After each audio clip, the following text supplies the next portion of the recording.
Welcome back to the Sad Crime Channel. Today's story took place in Belgium in the city of Visé in 2014. On a pleasant Friday evening, a 9-year-old boy was sitting in a restaurant with his godmother, her husband, and a couple of their friends. For the child, this was a particularly special day because, for the first time in his life, he would be spending the night at his aunt and uncle's house, away from his family home and without his parents. Everyone was in excellent spirits, as evidenced by the bursts of laughter coming from their table. Little did the dinner guests know that most of them would be murdered later that same evening. It was late on April 18, 2014. A couple living in one of the houses on Bernot Street in the city of Visé, Belgium, suddenly heard a rumbling noise outside, resembling the sound of firecrackers. Curious, they opened their window and saw two people lying on the ground near the neighboring property. The couple immediately called emergency services. Within 4 minutes, the police arrived at the scene. In front of the house mentioned, in the call, there was a car. Next to it lay an unconscious man, and not far from him, a woman moaning in pain. Both had gunshot wounds.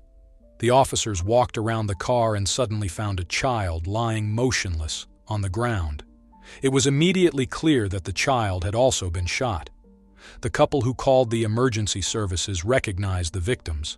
The two adults were their neighbors, Benoit Philippon and his wife, Carol Hyde. The child was the 9-year-old godson of the woman, Esteban Cunet, the son of her sister who lived nearby in Limburg. The ambulance had already arrived. The man and the boy were still unconscious, but the woman was able to communicate.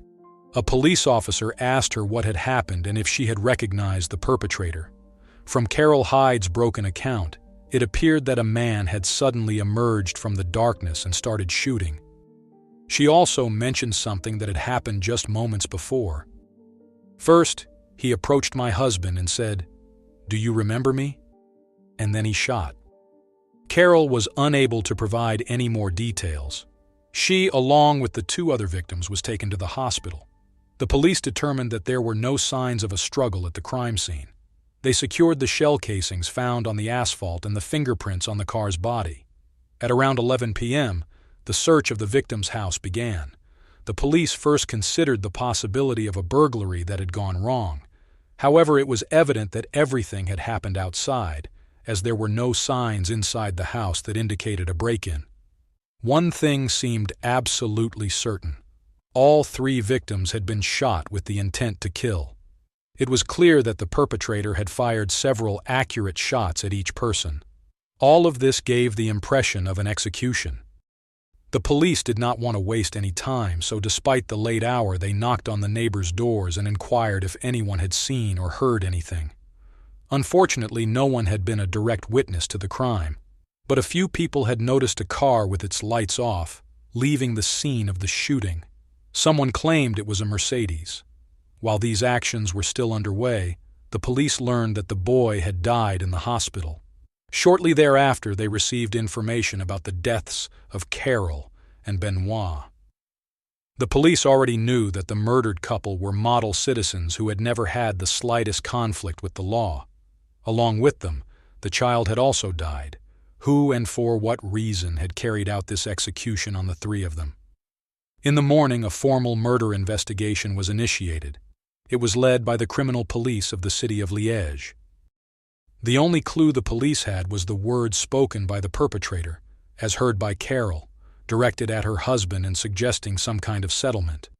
The investigators therefore had 2 initial hypotheses: a private vendetta and, since the murdered couple worked at a bank, a revenge from a disgruntled client. They began to scrutinize the private lives of the couple. Nothing indicated a motive of revenge. Both Benoit and Carol were considered to be kind, open, and sociable individuals. They had many friends but were also very family-oriented. Carol had an excellent relationship with her godson and other children in the close family. Unfortunately, she was unable to have children herself. This had devastated her, but her husband supported and comforted her. Those around them considered them to be the perfect couple. The investigators found no information about individuals who might have harbored a grudge against Benoit or his wife. so they began to analyze their professional environment. Benoit was the director of a branch of the bank, BNP Paribas Fortis, and Carol worked in the same branch as a customer advisor.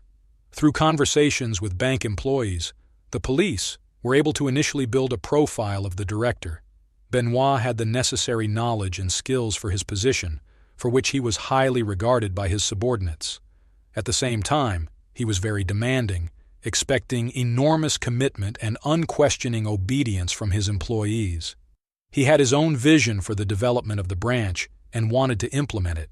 He suggested that those employees who preferred to work more independently or flexibly should leave the branch, and expressed any criticism loudly and openly. He didn't mince words. He wasn't a diplomat. This was the unanimous opinion of his subordinates. As for his relations with clients, Benoit was also considered difficult in this aspect. His subordinates emphasized that the director relied on intuition in his dealings with clients. If a client did not seem trustworthy to him, Benoit simply did not support them further. Since Benoit ultimately decided on the approval of loans, there were instances when clients had complaints against him. Employees recounted a recent argument that nearly turned physical.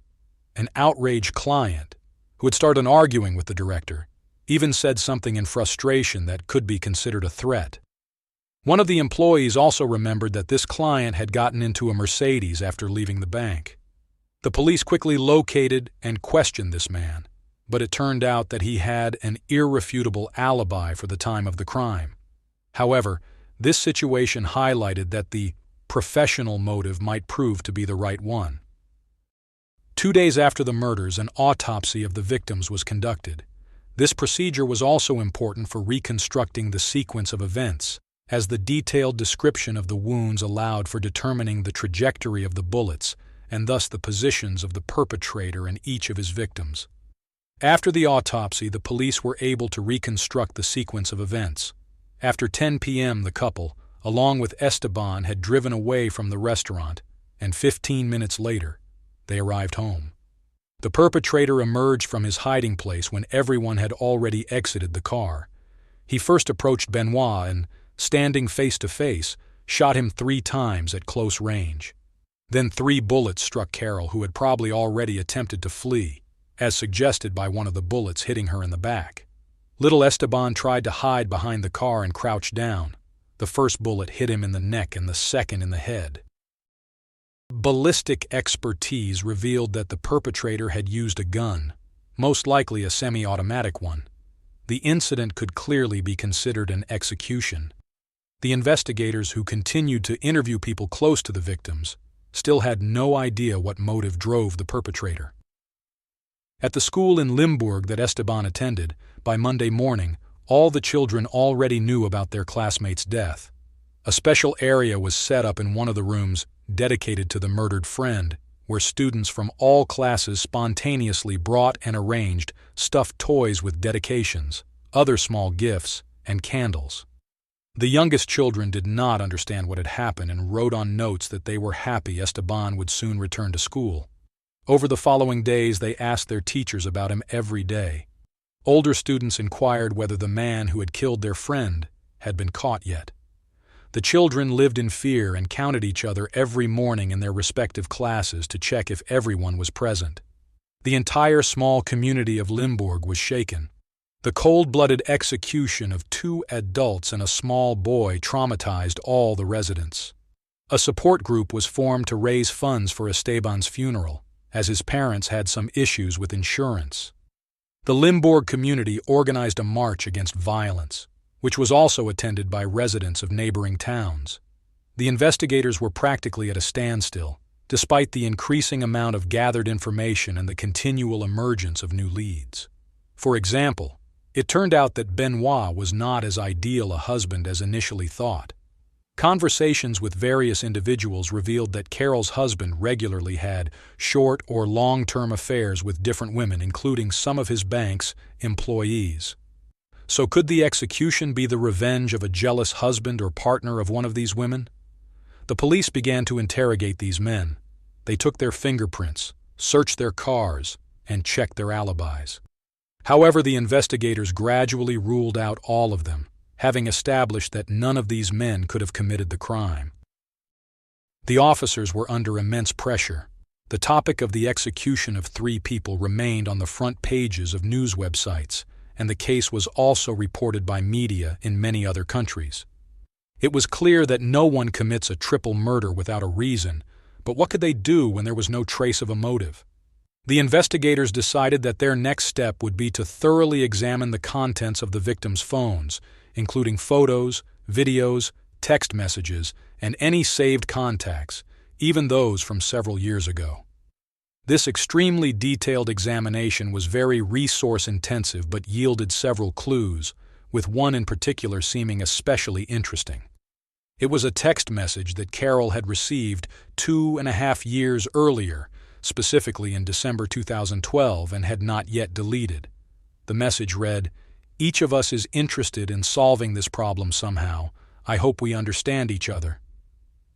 The investigators immediately established that the sender was Amedeo Troiano, a bank client living in a town about 34 miles from Visé. It turned out that several years earlier the bank had been involved in a dispute with this very client. The investigators were now learning all its details. Amedeo Troiano, married with 3 children, had planned to open a hair salon with a tanning studio. For this purpose, he wanted to take out a loan of €175,000.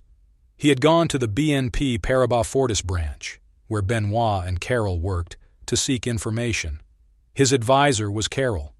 It was from her that Amedeo received initial assurances that obtaining the loan should not be a problem.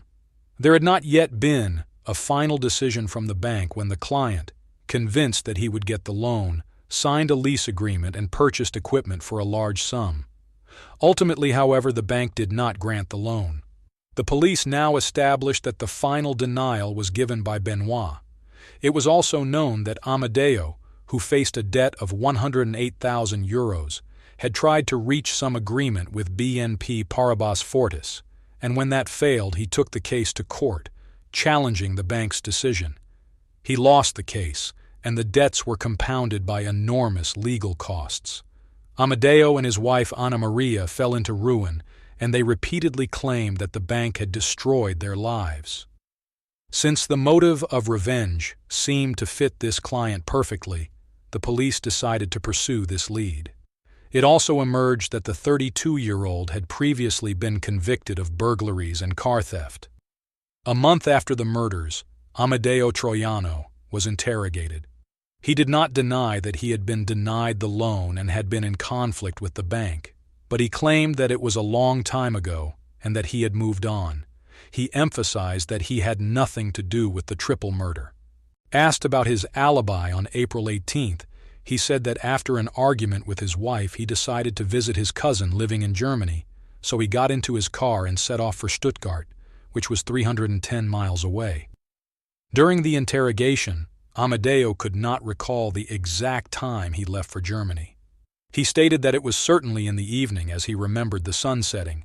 He was back in Belgium only the following day. His testimony indicated that he left Belgium around 8 p.m. and arrived in Stuttgart around 1 a.m. If this were true, it was clear that he could not have been the perpetrator of the murder in Visé. Amedeo, summoned to the police as a witness, simply returned home, but investigators checked the information he provided. They started with data from his cell phone. Then something strange came to light. Amedeo's phone was turned off on Friday, April 18th, and the following day. Additionally, his cousins in Stuttgart claimed that Amedeo visited them only on Saturday at noon. The police realized that this was not definitive proof, and the suspect might simply say he spent the rest of the night and morning in his car. So they continued to search, and unexpectedly came across something that could be a breakthrough in the investigation. It turned out that Amedeo was caught by a street radar entering Stuttgart exactly at 12:41 p.m.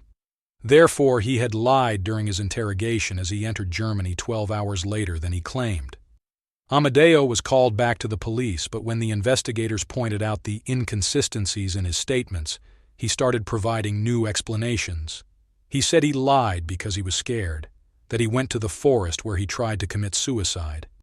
All of this was deemed by the police to be highly implausible. Amedeo was arrested and his apartment was searched immediately afterward. The investigators were particularly eager to find the weapon or any traces of it, such as bullets or shell casings. Under this pretext, Amedeo's BMW was also searched. Unfortunately, the police did not find anything that could serve as evidence against the suspect. However, police technicians found a short film on his phone showing Amedeo putting a pistol into a drawer. The film was made a year earlier, making it clear that Amedeo had lied when he claimed he had not owned a weapon for a long time. The forensic analysis showed that the shots fired at the victims came from such a pistol, leaving no doubt in the investigators' minds about the suspect's guilt. The trial, held in the court in Liège, began on February 6, 2017. The defendant maintained his innocence, and his defense presented various arguments to support this claim. Amedeo drove a BMW, not a Mercedes. He was a client Carol knew very well, so she should have recognized him. The potential motive for revenge could also apply to many other individuals due to Benoit's affairs and numerous flirtations. The prosecution argued that these points were not valid. The models of these cars could easily be confused. Carol could not recognize the former client because she was severely wounded, and it was dark around. During the investigation, no one was found to have held as strong a grudge against Benoit as the defendant. The victims' families testified in court, emphasizing that they still could not come to terms with the loss of their loved ones.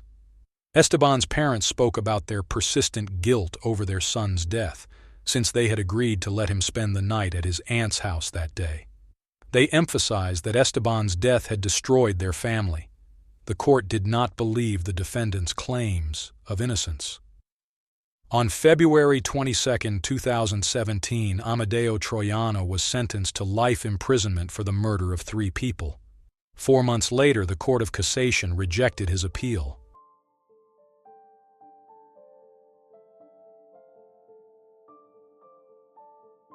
Thank you for listening to this tragic story.